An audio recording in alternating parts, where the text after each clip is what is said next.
शङ्करांश भूम शङ्करार्यपीठसद्गुरून् शुद्धसत्त्वभासुरान् सुवर्त्मनीतभूसुरान् सर्वभूतसौख्यदान् क्षमाकरान् यतीश्वरा. श्री गुरुभ्यो नमः.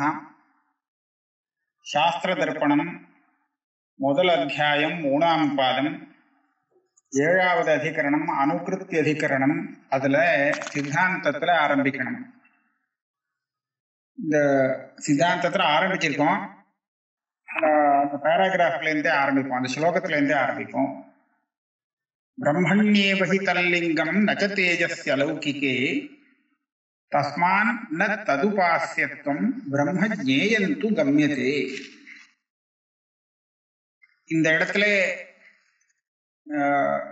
எந்த லிங்கம் தேஜஸ சொல்றதுக்காக பூர்வபக்ஷியால சொல்லப்பட்டதோ அது அந்த அலௌகிகமான தேஜஸ சொல்றதுக்கு உபயோகப்படாது. அது பிரம்மம்னு தீர்மானம் பண்றதுக்கு உபயோகப்படும். பிரம்மண்யேவஹி தல்லிங்கம் நச தேஜஸ் அலௌகிகே. அப்போ அப்பேற்பட்ட ஒரு தேஜஸ் இல்லை அப்படின்னு சொல்லிட்டா அதை இங்க உபாசனம் பண்ண வேண்டிய அவசியமும் இல்லை. தஸ்மான் தது உபாசியத்துவம். அப்போ பின்ன என்ன அப்படின்னு கேட்டா ஸ்வப்பிரகாசம் சைத்தன்யம் பிரம்மா அப்படிங்கிறது இந்த இடத்துல தெரிகிறது. பிரம்ம ஜ்ஞேயந்து கம்யதே. இந்த விஷயத்தை சுருக்கமா சொன்னார், இதை விஸ்தாரப்படுத்துறார். ந தாவத் ந தத்ரேதி சதி சப்தமி ந தத்ர சூரியோ பாதி. தத்ர அப்படிங்கிறது சப்தமி. சப்தமி ஸ்தானத்துல தான் திரள்ங்கிறது வந்திருக்கு. தத்ரனா இது சப்தமி அந்தம்னு சொல்லுவான். இப்ப இந்த சப்தமி எந்த அர்த்தத்துல வருது அப்படிங்கிறத நம்ம பார்க்கணும். ஆதார சப்தமின்னு காரக சப்தமின்னு ஒண்ணு உண்டு, சதி சப்தமின்னு ஒண்ணு உண்டு. இப்ப இந்த இடத்துல சதி சப்தமி வைத்துக் கொள்ளக்கூடாது, ஆதார சப்தமியா சொல்லணும். விஷயத்துவம் அதுக்கு அர்த்தம் சொல்லலாம். இது சதி சப்தமின்னு வச்சுட்டா என்ன தப்பு? ததா சதிஹி தேஜ பிரதிரோதி தேஜசஹ பிரகாசமானத்வேன தேஜ பிரகாசகத்வ அசம்பவா தமேவ பாந்தமனுபாதி சர்வம் இதி பாசமானஸ்ய சதஹ சூர்யாதி சர்வஜகதவபாசித்வம் அசங்குச்சத்வர்த்தி சத் விருத்தேத. ஒரு தேஜஸுக்கு பிரதிரோதம் பண்ணக்கூடிய இன்னொரு தேஜஸ் பிரகாசித்து கொண்டிருக்குமேயானால் அந்த பிரகாசம் அந்த சின்ன தேஜஸ் இருக்கே, அந்த சின்ன தேஜஸ பிரகாசப்படுத்துறதுன்னு சொல்ல முடியாது. தேஜ பிரதிரோதி தேஜசா தேஜ பிரகாசகத்துவ அசம்பவாத். அதாவது ஒரு சின்ன விளக்கு இருக்கு, வெயில்ல அதை வச்சிருக்கு. சூரிய பிரகாசம் இந்த தீப பிரகாசத்தை விட பெரிய பிரகாசம். அப்ப அந்த சூரிய பிரகாசமா அந்த விளக்க பிரகாசப்படுத்துறது இல்ல. சூரிய பிரகாசம் அந்த விளக்கருடைய பிரகாசத்தை மங்க வைக்கிறதுன்னு சொல்லலாமே தவிர அந்த வெளிச்சத்தாலதான் இந்த வெளிச்சம் தெரிகிறது அப்படின்னு சொல்றதுக்கு இல்லை. ஆனா இங்க எப்படி சொல்லிருக்கு? தமேவ பாந்தம் அனுபாதி சர்வம். இப்ப தத்ரன்னு சொல்லி அந்த தச்சப்தத்தினால எந்த ஒன்றை வாங்கிக்கிறோமோ அது பிரகாசிக்கிறதுனாலதான் மற்றது எல்லாம் பிரகாசிக்கிறது. இப்ப அது ஒரு தேஜஸா இருந்ததுன்னா அது பிரகாசிக்கிறதுனால மற்றதெல்லாம் மங்கி போகலாமே தவிர பிரகாசிக்கிறது அப்படின்னு சொல்ல முடியாது இல்லையா? ஆகையால இந்த லிங்கமானது தேஜோதாத்து தேஜஸ அலௌகிகமான ஒரு தேஜஸ் அது அப்படின்னு சொன்னால் ஒட்டாது. அது மாத்திரமில்லை, தமேவ பாந்தம் அனுபாதி சர்வம்னு இருக்கு, எல்லாம்னு இருக்கு.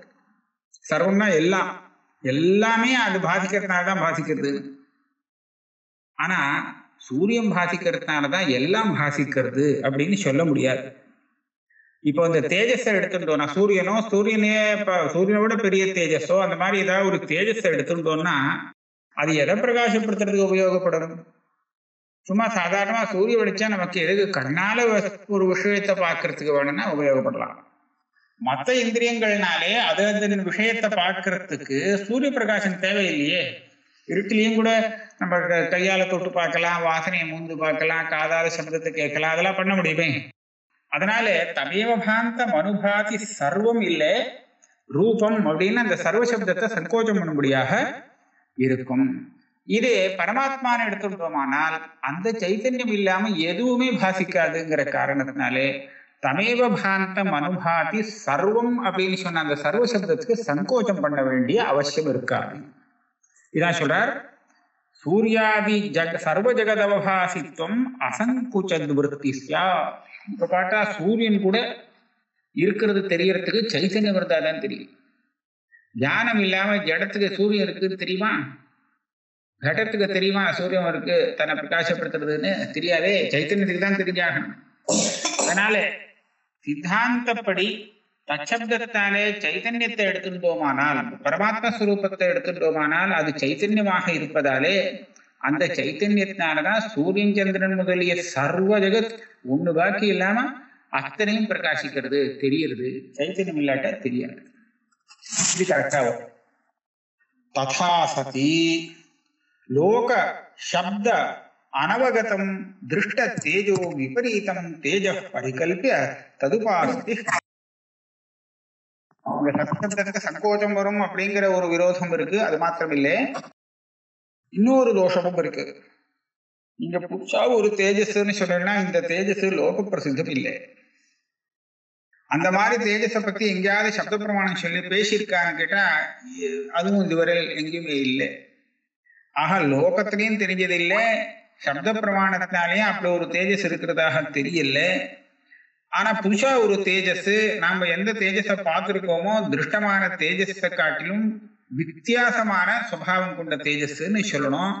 அப்படி ஒரு தேஜஸ் இருக்கிறதாக கல்பனை பண்ணிடுறது. அது எதுக்காக இங்க சொல்லணும் மந்திரத்துல அப்படின்னு சொன்னா அதை உபாசனை பண்ண சொல்றதுன்னு உபாஸ்தி கல்பியா. ஒரு தேஜஸையும் கல்பிக்கணும், அந்த மாதிரி கல்பிதமான தேஜஸை உபாசிக்கணும்னு உபாசனா விதி வேற ஒன்னும் கல்பிக்க வேண்டியிருக்கு. இப்படி எல்லாம் கல்பனை பண்றதுக்கு ததோ வரம் பாரூபா சத்யகாமஹா இது அகிருஹ்யோ நஹி கிருஹ்யதே இதி ச அவிஷயஸ்ய சர்வாவபாசகஸ்ய பிரம்மணः ஸ்ருதி பிரசித்தஸ்ய இஹ கிரஹணம். இந்த மாதிரி கல்பனைக்கு மேல கல்பனை பண்ணிட்டு இருக்கிறத காட்டிலும் சிரமப்படாம சௌட்சமா அர்த்தம் பண்ணலாம். பரமாத்மஸ்வரூபத்தை பாரூபா சத்யகாமஹா அப்படின்னு சொல்லியிருக்கு. அதுவே எல்லாத்தையும் பிரகாச ரூபமா இருக்குங்கிறது தெரியும். அதே சமயத்துல அகிருஹ்யா நகி கிருஹ்யதே, இந்த பரமாத்மஸ்வரூபத்தை எதுவும் பிரகாசப்படுத்தாது, பரமாத்மஸ்வரூபம் எல்லாத்தையும் பிரகாசப்படுத்துறது அப்படிங்கிற விஷயம் பல இடத்துல ஸ்ருதியில சொல்லப்பட்ட விஷயமா இருக்கு. அதனால்தான் எந்த ஞானத்துக்கும் விஷயம் ஆகல, எந்த பிரகாசத்துக்கும் விஷயம் ஆகாத பிரகாசம்ங்கிறது அந்த சைத்தன்யம்ங்கிற பிரகாசம் தான். ஆக அந்த பிரகாசம் எல்லாத்தையும் தெரிவிக்கக்கூடியது. ஒரு விஷயம் தெரியணும்னு சொன்னா அந்த சைத்தன்யம் இல்லாத இடத்துக்கு தெரியவே தெரியாது, சைத்தன்யத்துக்கு தான் தெரிஞ்சாகணும். அதனால இது சர்வ அவபாசகம்னு சொல்றதுல ஒன்றும் தப்பே இல்லை. ஆக இப்படி இருக்கிறது அந்த பிரம்மஸ்வரூபம். அந்த பிரம்மஸ்வரூபம் லோக பிரசித்தமா இல்லாட்டா கூட ஸ்ருதியில நிரூபணம் பண்ணப்பட்ட விஷயமாக இருக்கு. அதனால ஸ்ருதி பிரசித்தம், எல்லாருமே இந்த விஷயத்தை ஒத்துருக்கா. அதனால ஸ்ருதி பிரசித்தஸ்ய பிரம்மணः இஹ கிரஹணம் வரம், அது தேவலை, அப்படிதான் பண்ணணும். ததாச்ச இப்ப தச்சப்தத்தினால பிரம்மத்தை வாங்கிட்டுட்டோமானால் அப்ப தத்ரங்கிற சப்தமி விஷய சப்தமின்னு சொல்லும். ஆக அந்த பிரம்ம விஷயத்திலே சூரியன் பிரகாசிப்பதில்லை, அதாவது பிரம்மத்தை பிரகாசப்படுத்துவதில்லை. சூரியனால பிரம்மத்தை பிரகாசப்படுத்த முடியாது. சந்திர வெளிச்சத்துல பிரம்மத்தை பார்க்கலாம்னா பார்க்க முடியாது. இந்த வெளிச்சத்தினால பிரம்மத்தை பார்க்கறதுக்கு ஒரு உபயோகமும் இல்லை. அதை சொல்றார் தத்ரேதி விஷய சப்தமி. இப்ப இதே இந்த விஷய சப்தமிங்கிறது தீர்மானம் பண்றதுக்கு நமக்கு பகவத்கீதை வாக்கியம் உபயோகப்படுறது. அதுக்கு சூத்திரமே பண்ணியிருக்காரு, ஸ்மிருதி அபிஜஸ்வரியத்தேன்னு. அதையும் எடுத்துக்கிறாருங்க. நதத் பாசயத்தே இது ஸ்மிருதேரபி விஷய சப்தமி. இது பகவத்கீதையில வருது. ந தத் பாசயத்தே சூரியः ந சசாங்கோ ந பாவகः யத்கத்வா ந நிவர்த்தந்தே தத் தாம பரமம் மம. தத்துனா அது, அது இருக்கே, அதை சூரியன் பிரகாசப்படுத்தாது. நதத் பாசயதே சூரியः. சந்திரனும் அந்த வஸ்துவை பிரகாசப்படுத்த முடியாது. ந சசாங்கः ந பாவகः, அக்னியும் அதை பிரகாசப்படுத்த முடியாது. என்னது அது? அதுனா என்னது? எத்கத்வா ந நிவர்த்தந்தே தத்தாம பரமம் மம. பகவான் சொல்றார் கீதையிலே, அதை அடைஞ்சாச்சுன்னா அப்படி திரும்ப மாட்டாங்க. எந்த ஒரு ஸ்தானத்தை அடைஞ்சவனுக்கு, எந்த ஒரு ஸ்வரூபத்தை அடைஞ்சவனுக்கு மறுபடியும் சம்சாரத்துல திரும்பி வர வேண்டிய அவசியம் இல்லையோ, அந்த ஸ்வரூபம் தான் என்னுடைய ஸ்வரூபம் அப்படின்னு பகவான் சொல்றார். தத்தாம பரமம் மம. தாமனா ஸ்வரூபம். ஆக என்னுடைய ஸ்வரூபம் ஒரு தடவை அடைஞ்சாச்சுன்னா அப்புறம் மறுபடியும் அங்கேருந்து தவறி வர முடியாது. அதனால சம்சாரத்துக்கு வர முடியாது. முக்தன் ஆயிடுறான், முக்தனாவே இருந்திருப்பான். அதே சமயத்துல என்னுடைய ஸ்வரூபத்தை சூரிய வெளிச்சத்தை போட்டு பார்த்துட முடியாது. அதே சந்திர அக்னி இதனுடைய வெளிச்சத்துல பார்க்க முடியுமானா பார்க்க முடியாது. ஆக அது சொப்பிரகாசம்னு சொல்லணுமே தவிர இந்த ஜடவான பிரகாசங்கள்னால பிரகாசிக்கப்படும் வஸ்து இல்லை அப்படிங்கிறத சொல்லிட்டு, அந்த சைத்தன்ய ரூபமான ஆத்மஸ்வரூபம் தான் எல்லா பிரகாசத்துக்கும் காரணமா இருக்கு. அது சைத்தன்யமா இல்லைன்னா உலகத்துல ஒன்றும் தெரியாது, எதுக்கும் எதுவும் தெரிய முடியாது. அதனாலே பிரம்மன் தான் இந்த இடத்துல எடுத்துக்கணும். விஷய சப்தமியை தான் வைத்துக் கொள்ள வேண்டும், தத்திரங்கிற சப்தமி அப்படின்னு தீர்மானம் ஆயிடுச்சு. ததாச்ச அபிபவ ரூப தேஜோலிங்கம் அசித்தம். சொன்னானே நபாதி அப்படிங்கிற இடத்துல அந்த தேஜஸ் வந்துட்டுனா இந்த தேஜஸ் எல்லாம் மங்கி போயிடும் அப்படின்னு சொன்னாலும் இல்லையோ, இதெல்லாம் சுத்த கல்பனை. இந்த அர்த்தம் இல்லவே இல்லை. இங்க பாத்திங்கிறது பாசயத்தின்னு அர்த்தம். சூரியன் அந்த பிரம்மத்தை பிரகாசப்படுத்தாது, பிரகாசப்பட வைக்காது. ந பாசயதே, அந்த வெளிச்சத்தை போட்டு பிரம்மத்தை பார்க்க முடியாது அப்படின்னு தான் அர்த்தம். ஆக நீ சொன்ன அர்த்தங்கிறது இந்த ஸ்லோகத்துல இல்லவே இல்லை, மந்திரத்துல. அபிது பிரம்மண்யேவ ஏதத்து உக்த பிரகாரேண லிங்கம். ஆக இந்த லிங்கம் இருக்கே, எதை சூரியன் பிரகாசப்படுத்த முடியாதோ அது அப்படின்னு சொன்னா இது பிரம்மம். இதைத்தான் அந்த ஸ்மிருதி வாக்கியம் ததத் பாசயதே சூரிய அப்படின்னு இப்ப சொன்ன பகவத்கீதா ஸ்மிருதி வாக்கியம் சொல்லியிருக்கு. ஆகையால அதே விஷயம்தான் இங்கேயும் இருக்கு. ஆக இப்படி தீர்மானம் பண்ணிவிடலாம், இது பிரம்மன் தான். நச்சாத்திர பாசயதி இது விடிஜத்யா அத்தியாகார பிரசங்க. பூர்வபக்ஷ ஒரு கேள்வி கேட்பான், பாத்தின்னு இருக்கு, இதை நீங்க பாசயத்தின்னு அர்த்தம் சொல்லணும். அப்படி சொல்லணும்னா நீங்க அதுல நிச்சயங்கிற ஒரு அர்த்தம், ஒரு பிரத்யத்தை சேர்த்துட்டாதான் அந்த அர்த்தம். பாத்தினா பிரகாசிக்கிறது, நபாத்தினா அது பிரகாசிக்க மாட்டேங்குது இல்லையா? இப்போ பெரிய பிரகாசம் சூரியன் உதிச்சாச்சுன்னா சந்திரன் இருந்தாலும் பிரகாசிக்கலையோன்னு, அதுதான் பிரகாசிக்கிறது இல்லைன்னு அர்த்தம். அந்த மாதிரி தானே அதுல இருக்கு. நீங்க பிரகாசப்படுத்துறது இல்லைன்னு அர்த்தம் சொல்றீங்களே, அது எப்படி வந்தது? அது ஒண்ணும் இல்லை. இதை சகர்மகமாக சொல்லணும்னா இங்க நிச்சய அத்தியாகாரம் பண்ணிட்டு நாம அர்த்தம் சொல்லணும். ஏன்னா பாத்திங்கிறது அகர்மகம். பிரகாசப்படுத்துறதுன்னு சொன்னா எதை அப்படின்னு கர்மகாரக கேட்கும் அது, அதனால அது சகர்மகம். அது பிரகாசிக்கவில்லை அப்படின்னு சொன்னா எதை அப்படின்னு சொல்ல முடியாது. அதனால அத பாத்திங்கிறது அகர்மகம், பாசயத்திங்கிறது சகர்மகம். ஆக இந்த விதத்துல நிச்சய சேர்த்துண்டு அர்த்தம் சொல்லிக்க வேண்டியது. தத்ர இது விஷயத்வே உக்தே அர்த்தாத் விஷயத்வேன பாசயதி இது லப்யத்வாத். இது ரொம்ப சுலபம், இது அடையிறது. எப்படின்னு கேட்டா, இந்த விஷய சப்தமி சொல்லிட்டோம்னா அந்த தச்சப்தத்தினால சொல்லப்பட்ட பிரம்மம் விஷயமானால் எதற்கு விஷயமோ அதுதான் விஷயம். எதற்கு விஷயம்? அந்த விஷயம் எது அப்படின்னு கேட்டா அதுதான் ஞானம். அந்த ஞானத்தை உண்டு பண்ணக்கூடியது எது அப்படின்னு கேட்டா சூரியன் அப்படின்னு சொல்லணும். ஆனா சூரியன் அந்த ஞானத்தை உண்டு பண்ணாது நிஷேதம் பண்றது. ந தத் பாசயத்தே சூரியா, அல்லது இங்கே ந தத்திர சூரியோ பாதி. சூரிய தத்து ந பாசயத்தி அப்படிங்கிறது தத்திர ந பாசயத்தி பாத்தின்னு அர்த்தம் போட்டிருக்கு. தஸ்மாத் ஜோதிஷான் ஜோதிஹி இதி பிரகிருதம் தத்கிம் இத்யபேக்ஷாயாம் ஞேயம் பிரம்ம இஹ பிரதிபாத்யதே. இப்ப உபசம்ஹாரத்துக்கு வந்துட்டார். இந்த இடத்துல பிரம்மந்தான் பிரதிபாத்தியதே.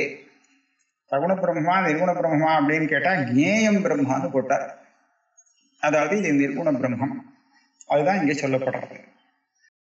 அது எப்படி கிடைக்கிறது?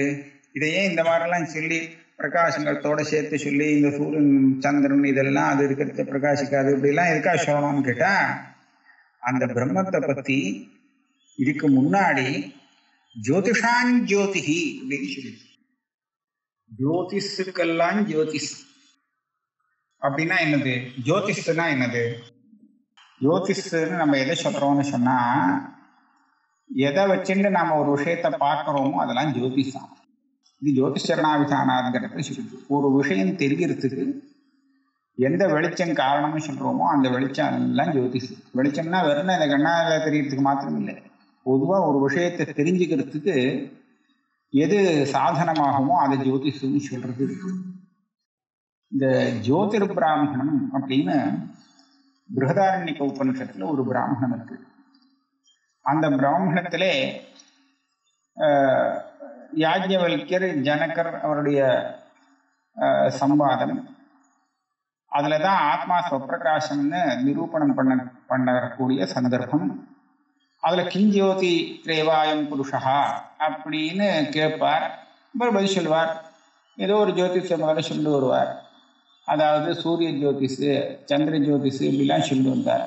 இதெல்லாம் இல்லாத சமயத்துல என்ன ஜோதிஷுன்னு கேட்டா, வாதேவாசி ஜோதிர் பவதின்னு ஒன்று சொல்லியிருக்கார்.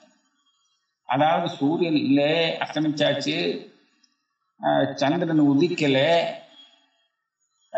ஆக வேற ஒன்றும் அக்னியில வழக்கெல்லாம் ஒன்றும் ஏற்றி வைக்கல, அப்படி இருக்கிற இருட்டுல ஒருத்தனுக்கு காது கேட்கறது, நன்னா கேட்குது. ஒரு நாய் குலைக்கிறது, அதை வச்சுட்டு அந்த சத்தம் அவனுக்கு காதில் கேட்கறது. ஆக இது இந்த பக்கத்துலேருந்து அந்த நாய் குலைக்கிறது அப்படிங்கிற விஷயங்கள்லாம் அவன் கண்டுபிடிச்சு விட்றான். இப்போ வெளிச்சமே இல்லையே, அப்போ வெளிச்சமே இல்லாமல் அவன் கண்டுபிடிக்க முடியறதேன்னு கேட்டால் இங்கே வெளிச்சம் இருக்கு. அது என்ன வெளிச்சம்னு கேட்டால் வாதேவாசி ஜோதிகி. இது கவனிக்கணும். வாக் அந்த சப்தம் கேட்டுதே, காதால கேட்டோமே, அந்த விஷயமே ஜோதிஷா. எப்படி ஜோதிஷனா என்ன? நாம கண்ணால பார்க்கக்கூடிய இந்த வெளிச்சம்தான் வெளிச்சம்னு இல்லை. ஒரு விஷயத்தை தெரிஞ்சுக்கிறதுக்கு எதெல்லாம் உபயோகப்படுறதோ அது எல்லாத்தையும் ஜோதிஷன்னு சொல்லக்கூடிய வழக்கம் இருக்குங்கிறது இதுல இருந்து தெரியுது. அந்த நாய் குலைச்சறதுலேருந்து அந்த இடத்துல நாய் இருக்குங்கிறது நமக்கு தெரிஞ்சு போறது, அல்லது நாய் குலைக்கிறதுனால அங்கே யாரோ வரா, ஏதோ ஒரு விஷயத்த நாம கண்டுபிடிக்க முடியுது.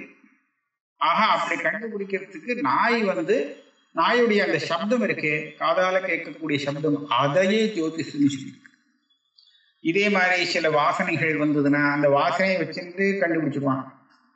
அதாக எதெல்லாம் ஒரு விஷயத்தை தெரிஞ்சுக்கிறதுக்கு சாதனமாக ஆகிறதோ அதைத்தான் ஜோதிஷன்னு சொல்றோம். இப்ப இந்த சூரியன் சந்திரன் இதெல்லாம் கூட ஏன் ஜோதிஷன்னு சொல்லப்படுறது அப்படின்னு கேட்டா, அது நம்ம கண்ணால ஒரு விஷயத்தை பார்க்கறதுக்கு உதவுறது, சாதனமாயிடுறது. அதனாலே தியானம் வர்றது ஒரு விஷயத்தை தெரிஞ்சுக்கிறதுக்கு சாதனமாகிறதுங்கிற ஒரே காரணத்தினால அதுக்கு ஜோதிஷன்னு பேரு. அப்ப அந்த விதத்துல இந்த ஜோதிஷுகள் எல்லாம் தெரிஞ்சுக்கிறதுக்கு உண்டான ஜோதிஷு அப்படின்னு தத்தேவா ஜோதிஷாஞ்சோதிஹி ஆயுர்ஹோபாசதே தத்தேவா ஜோதிஷாஞ்சோதிஹின்னு பிரம்மத்தை சொன்னார். அப்படின்னா ஜோதிஷுகள்லாம் இருக்கே, அதையும் பிரகாசப்படுத்தக்கூடியது அப்படின்னு அர்த்தம் சொல்லணுமோ இல்லையோ? அது எப்படி அப்படின்னு கேட்டா உடனே நட்சத்திர சூரியோபாதி இந்த மந்திரம் அங்க வருது. இந்த மந்திரம் அங்க என்ன சொல்றது? இது பார்த்தியா, நான் சொன்னேனே இந்த பிரம்மன் ஜோதிஷாஞ்சோதிகின்னு எப்படின்னு பாரு. நட்சத்திர சூரியோபாதின சந்திர தாரகம், இந்த சூரியன் சந்திரன் இதெல்லாம் இருக்கே, இதெல்லாம் அந்த பிரம்மத்தை பிரகாசப்படுத்த முடியாது. ஆனா தமேவ பாந்தம் அனுபாதி சர்வம், பிரகாசிக்கக்கூடிய அந்த சைத்தன்யம் பிரகாசிப்பதாலதான், அந்த சைத்தன்ய பிரகாசத்தினால இந்த சூரியன் சந்திரன் அக்னி வித்யுத் இதெல்லாம் பிரகாசிக்கிறது. அந்த சைத்தன்யம் இருக்கிறதுனாலதான் இதெல்லாம் இருக்குன்னு தெரியுது. ஆகையால அதுதான் இது எல்லாத்தையும் பிரகாசப்படுத்திட்டு இருக்கே தவிர இந்த வெளிச்சம் அதை பிரகாசப்படுத்தல அப்படின்னு சொல்லி சுவப்பிரகாசமான அந்த சைத்தன்ய ஸ்வரூபத்தை நமக்கு ஜோதிஷ்னு சொல்றதுக்கு ஒரு உபபத்தியை காமிக்கிறது இந்த மந்திரம். அதான் ஜோதிஷாஞ்சோதிஹி இது பிரகிருதம் தத் கிம் இத்யபேக்ஷாயாம் ஜேயம் பிரம்ம இஹ பிரதிபாத்தியதே. ஜோதிஷத்துக்கெல்லாம் ஜோதிஷ்னு சொன்னியே அது எப்படி அப்படின்னு கேட்கும்போது அது என்னதுன்னு சொல்றதுக்காக இந்த மந்திரம் வந்தான். அது சரி. இப்ப தமேவ பாந்தம் அனுபாத்தின்னு சொல்லியிருக்கே. அனுபாத்தின்னு சொன்னா அதுவும் பாத்தி இதுவும் பாத்தி ரெண்டும் பாத்தி இருந்தா தானே அனுபாத்தின்னு சொல்லலாம். அவனும் போறான் இவனும் போறான். சஹாபி கச்சதி அயமபி கச்சதி அயம் அனுகச்சதி. ராமஹா வனம் கச்சதி லக்ஷ்மணஹா ராமம் அனுகச்சதி அப்படின்னு சொல்றோமோ. அவ ரெண்டு பேரும் ஒரே மாதிரியா என்ன ஒரு கிரியை உள்ளவாளா இருக்கணுமேனு கேட்டா அப்படி ஒன்றும் நியமம் இல்லைன்னு இப்ப சொல்றாரு. அனுகாரஸ்து சஜாத்தீயத்வே ந ஏகாந்தா. இந்த அணுன்னு போடுறதுனால முன்னாடி சொன்ன விஷயமும் பின்னாடி சொன்ன விஷயமும் சஜாத்தியமா இருக்கணும்னு அவசியம் இல்லை. அது எப்படி சொல்றேன்? அதுக்கு திருஷ்டாந்தம் ஒண்ணு கொடுக்கிறார். தப்தாய பிண்டா அக்னிம் தஹந்தம் அனுதஹதி இது தர்சனாத். ஒரு வாக்கியம். இது என்ன சொல்றது? இந்த அயப்பிண்டம் இரும்பு பிண்டம் இருக்கே, இதை நன்னா நெருப்புல போட்டு காய்ச்சியாச்சுன்னு வச்சுக்கோ. காய்ச்சாச்சுன்னா நன்னா சூடாயிடுச்சு. அதுக்கப்புறம் அதை எடுத்து தொட முடியுமா? அதை இரும்ப தொட முடியாது, சுட்டுடும். சுட்டுடும்னு சொன்னா அந்த இரும்பு சுடுமா இல்லை அதுல ஏறி இருக்கிற அக்னி சுடுமா? நிஜமா அக்னி தான் சுடும். ஆனா அக்னி சுடுறதுனால இரும்பு சுடுறதுன்னு சொல்றோம். அப்ப அக்னிம் தஹந்தம் அயப்பிண்டா அனுதஹதி அப்படின்னு அங்க ஒரு பிரயோகம் காமிக்கிறார். தப்தாய பிண்டா நன்றாக தாபத்தை அடைந்த அந்த அயப்பிண்டமானது அக்னி தகிக்கிறத அனுசரித்து தகிக்கிறது அப்படின்னு அங்க சொல்றோம். இப்ப அணு இங்க வந்திருக்கு பிரயோகம். ஆனா இது ரெண்டும் சமானம் இல்லை. அயப்பிண்டம்ங்கிறது தகிக்கக்கூடிய சுபாவம் இல்லை, உள்ளது இல்லை. ஆனா அதுல ஏறிக்கூடிய அக்னி மனுன்னு சொல்றச்சு அக்னியும் தகிக்கக்கூடியது. அப்ப ஒரே மாதிரியான கிரியை இல்லையே. ஏன் அப்படி இருந்தாலும் அணுதகத்தின்னு சொல்றது இருக்கே. அப்ப அதே என்ன தெரியுதுன்னா, அணுன்னு போட்டாச்சுன்னா ரெண்டு பேரிடத்துலயும் ஒண்ணு முன்னாடி போறது ஒண்ணு பின்னாடி போறதுன்னா ரெண்டு பேரிடத்துலயும் ஒரே மாதிரியான கிரியை இருக்கணும் அப்படிங்கிறது நியமம் இல்லை. இருக்கலாம், இல்லாமலும் போகலாம். ராமம் அனுகச்சதி லக்ஷ்மணஹா அப்படின்னு சொன்னா அவனும் போறான் இவனும் போறான், ரெண்டு பேரும் போற இடத்துல இருக்கலாம். ஆனா அப்படியே எல்லா இடத்துலயும் இருக்கணும்னு அவசியம் இல்லை. தம்ஹான் அனுபாதி சர்வம் அனுபாதி அப்படிங்கிற இடத்துல அது பாசிக்கிறது, இதுவும் அதை அனுசரித்து பாசிக்கிறது ரெண்டு பானம்னு சொல்லணும் அவசியம் இல்லை. அதனால என்ன ஆச்சு? அந்த பிரம்மத்துடைய பானமே தான் ஜகத்தினுடைய பானம். பிரம்மத்தை காட்டிலும் தனியாக ஒரு சைத்தன்யம்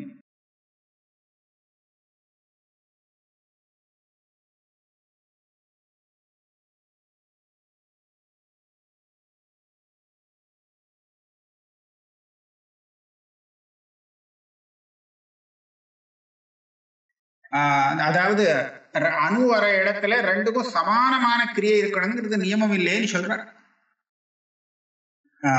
ஆபீச்ச தத்ர இத்தியாதிபிஹி சர்வநாமபிஹி பிரகிருதம் பிரம்ம பராம்ரஷ்டவ்யம். பராம்ருஷ்டவ்யம்னு இருக்கு, அது தப்பு. பராம்ரஷ்டவ்யம்னு இருக்கணும்.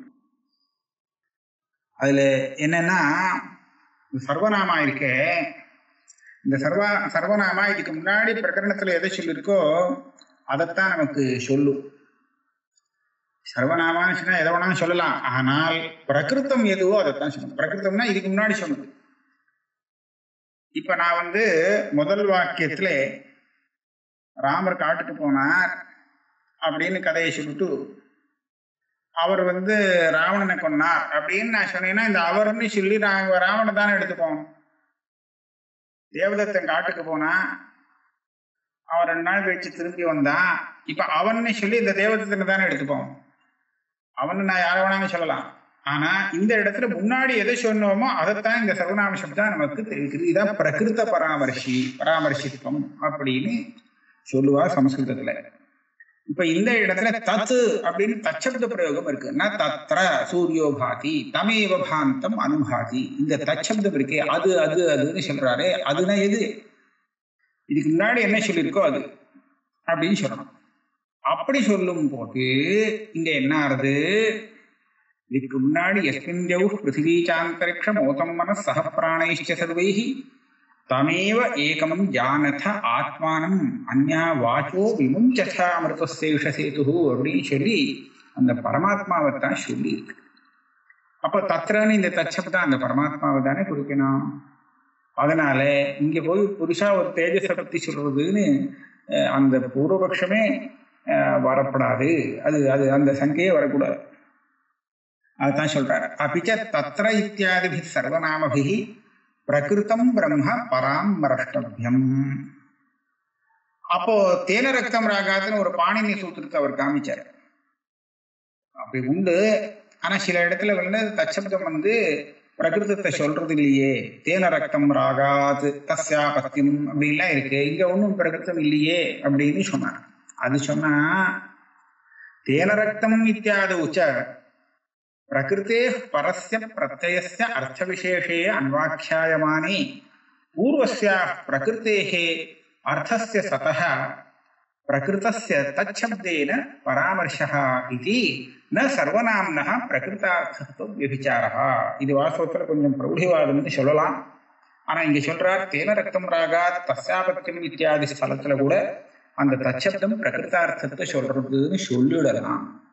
நமக்கு இங்க இப்ப என்ன சந்தேகம் அப்படின்னு கேட்டா, இப்போ நான் உதாரணத்துல சொல்லும் போது முன்னாடி ஒருத்தனை பத்தி ஆரம்பிச்சு சொல்லிட்டு அவன் அவன் இந்த மாதிரி பண்ணா அப்படி பண்ணா இப்படி பண்ணான்னு சொல்லி அவன்னு சொல்லும் போது அந்த முன்னாடி சொன்னவனே எடுத்துக்கணும். இதுதான் பிரகிருத கிரகணம். ஆனா அஷ்டாத்தியாயில பாணினி தேன ரக்தம் ராகா தஸ்யாபத்தியம் சொன்னா கஸ்யாபத்தியம் யாருடைய அபத்தியத்தை பத்தி இவர் பேசுறார் அப்படின்னு இல்லை. அங்க ஒண்ணுமே பிரகரணம் இல்லை. ஒருத்தனை சொல்லிட்டு அவனுடைய அபத்தியமே சொல்லல. சும்மாவது ஸ்வசியாபத்தியம் தேன ரக்தம் ராகாத்துன்னு சொல்லியிருக்க. பிரகிருத்தம்னு ஒண்ணும் இல்லைங்க. அப்ப அந்த இடத்துல அந்த தச்சப்தம் எப்படி முன்னாடி சொல்லப்படாத ஒரு வஸ்துவை கூட புத்திஸ்தமான விஷயத்தை நமக்கு தெரிவிக்கிறதோ அதை போல நதத்திர சூரியோபாதிங்கிற இடத்துல இந்த தச்சப்தம் கூட பிரகிருத்தமான பரமேஸ்வரனை விட்டுட்டு புத்திஸ்தமான ஒரு விஷயத்தை சொல்லணுமே அப்படின்னு பூர்வபக்ஷி சொல்லியிருந்தான். அந்த பூர்வபக்ஷத்துக்கு இப்போ பதில் சொல்றாரு. தேன ரக்தம் ராகாத்துங்கிற இடத்துல கூட பிரகிருதத்தை தான்ப்பா எடுத்துட்டு இருக்கு. அதனாலே இங்கேயும் பிரகிருதத்தை தான் எடுத்துக்கணும். அப்படின்னா தேன ரக்தம் ராகாத்துல பிரகிருதம் ஒண்ணும் இல்லையே, எங்க இந்த பிரகிருதத்தை கொண்டு வந்து இவர் சொல்றார். இந்த அர்த்தத்துல பிரத்யேகத்தை விதானம் பண்றீங்களே தஸ்யாபத்தியம் அப்படிங்கிற சூத்திரத்தினாலே தாசரதிஹி தசரத சப்தத்துக்கு மேலே ஈனி பிரத்தியம் வருது. தசரதஸ்ய அப்பத்தியம் புமான் அப்படின்னு இந்த பிரத்தியம் வருதே. அது வரத்துக்கு முன்னாடி தசரதன்னு ஒரு பிரகிருதி இருக்கும் இல்லையா? அப்போ பிரகிருதிக்கு மேலதானே இந்த பிரத்தியத்தை வச்சிருக்கீங்க. தேன ரக்தம் ராகாத்துன்னு பிரத்தியம் வருது அப்படின்னு சொன்னால் அந்த பிரத்தியம் ஒரு பிரகிருதிக்கு மேலதானே வருது. அப்ப என்னாச்சு? இந்த பிரத்யத்துக்கு என்ன அர்த்தம் அப்படின்னு தெரிஞ்சுக்கணும் அப்படின்னு சொன்னால் இந்த பிரகிருதியுடைய அர்த்தம் இவனுக்கு தெரியும். தசரதன் நான் யாருன்னு தெரியாதவனுக்கு தசரதன் பிள்ளை அப்படின்னு சொன்னா தாசரதின்னு சொன்னா அவனுக்கு புரியுமா என்ன? புரியவே புரியாது. அதனால முன்னாடி தசரதன் தெரிஞ்சிருக்கணும். அந்த தசரத சப்தத்துக்கு மேல இந்த பிரத்தியம் அர்த்தத்தை சொல்லணும். அப்போ தஸ்யாபத்தியம் கட்டத்துல இந்த தச்சப்தம் இருக்கே இது கூட பிரத்யேகத்துடைய அர்த்தத்தை பார்க்கறதுக்கு முன்னாடி சொன்ன தசரத சப்த அர்த்தத்தை வாங்கிட்டு அதனுடைய அபத்தியம்ங்கிற அர்த்தத்துல பிரத்யேகத்தை விதானம் பண்றோம். இது வரும் புத்திஸ்தம். தசரதனோ வேற எதுவோ ஏதோ ஒரு பிரகிருதி அர்த்தம் ஒண்ணு வச்சுட்டு அந்த பிரகிருதி அர்த்தத்துக்கு அபத்தியம் அப்படிங்கிற அர்த்தத்துல பிரத்யேகத்தை விதானம் பண்றது இந்த சூத்திரம். ஆக முதல்ல சொன்ன அந்த பிரகிருதி இருக்கே அதனால சொல்லப்பட்ட அர்த்தத்தை பராமர்சம் பண்ணி அதுவே பிரகிருத்தமாயிடுச்சு. அதனுடைய அபத்தியாதி அர்த்தத்துல பிரத்யேகத்தை விதானம் பண்றதுக்காக இப்படி சூத்திரம் பிராணினியால பண்ணப்பட்டிருக்கிறதுனாலே இங்கே கூட அந்த தச்சப்தமானது பிரகிருதார்த்தத்தை சொல்றது அப்படிங்கிறத நாம சொல்லிவிடலாம். ஒன்றும் நியமத்துக்கு பங்கம் இல்லை. தேன ரக்தம் இத்தியாதௌ ச பிரகிருத்தே பரஸ்ய பிரத்யஸ்ய. பிரகிருதி பிரத்யம் அப்படின்னு ஒரு சப்தத்தை விவேச்சனம் பண்ணுவா, பிரிப்பா. அதுல பிரகிருதி முன்னாடி இருக்கும், அதுல பின்னாடி ஒட்டிட்டு இருக்கும் பிரத்யம். அதுதான் பிரகிருத்தே பரஸ்ய பிரத்யஸ்ய. அதுக்கு அர்த்த விசேஷே அன்வாக்கியாயமானி. அந்த பிரத்யத்துக்கு அர்த்தம் என்ன? பையன் அபத்தியம் அப்படிங்கிற அர்த்தத்துல ஒரு பிரத்யம் வரும். அந்த இதனால நினைக்கப்பட்டது அப்படின்னு, அதாவது கலர் போடப்பட்டது அப்படிங்கிற அர்த்தத்துல தேன ரக்தம் ராகாதுங்கிறது வரும். இந்த மாதிரி ஒவ்வொரு அர்த்தத்துல அந்த பிரத்யங்கள்லாம் சொல்லப்பட்டிருக்கு. அதுக்கு அன்வாக்கியானம் பண்ணும்போது பூர்வஸ்யா பிரகிருத்தேஹே, எப்படியும் இந்த பிரத்யத்துக்கு முன்னாடிதான் அந்த பிரகிருதி நிற்கப்படுது. அதனால முன்னாடி உள்ள அந்த பிரகிருதிக்கு ஒரு அர்த்தம் இருக்கு. எந்த சப்தம் நமக்கு முன்னாடி காதல வருதோ அதனுடைய அர்த்தம் முன்னாடி மனசுக்கு வந்துடும். அதுக்கு அப்புறம் சொல்லக்கூடிய சப்தத்துக்கு உண்டான அர்த்தம் பிற்பாடுதான் வரும். தாசரதி அப்படின்னு சொல்றச்சு தசரத சப்தத்துக்கு வேலை இந்த இன் பிரத்தியம் வந்திருக்குன்னு நமக்கு தெரிஞ்சிருந்தால் முதல்ல தசரதர் மனசுக்கு வந்துருவார்.